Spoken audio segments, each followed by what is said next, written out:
ina son ki mama, ina son ki mama na, ina son ki ne.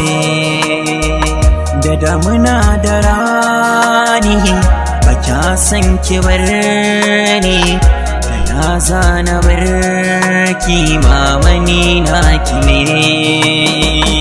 Idan so akwai shi da shakuwa hada su, yin anyo gare ni ai dubi dalilin ki ne.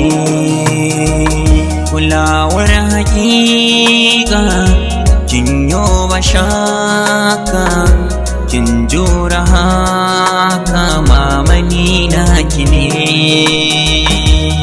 Ina cikin ki nake sake aiki, ɗawainiya ta yau da ta gobe dukanki ne. Ki zaki wani kina aiki, da rana ki sha zafi, da daddaren hana ki bacci mama ya haka ne. A hakan ke ka jure duk zafi da sanyi, sai na yi bacci mama sannan ki. Kullum batuna kanki, akan san kina bu mataki, tun ina cikin ki muke tare ni mallakin ki ne. Mama kin taimake ni, kin tausaya min, ke ka fara kira na bebinki ne. Isar isa uwa ce, ruhin jikina ce, kin zarta komai na duniya gare ni haka ne.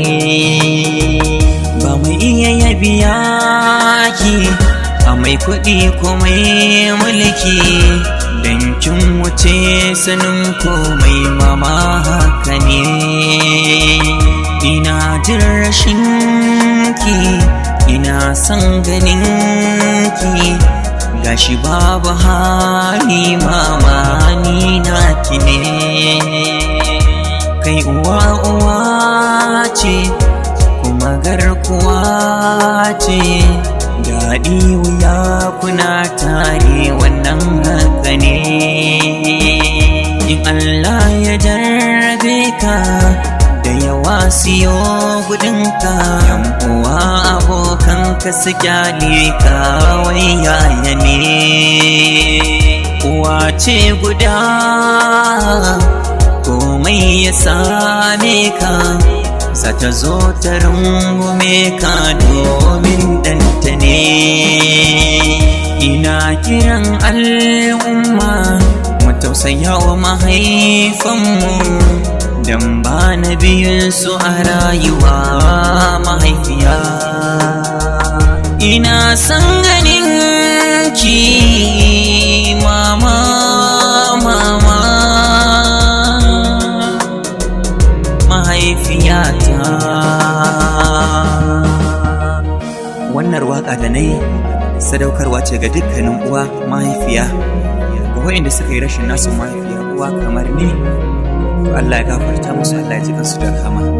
Mu ma idan tamu ta zo, Allah ya sa mu cika da imani. Na ku har kullum Salisu na Gombe. One Family Studio Gombe.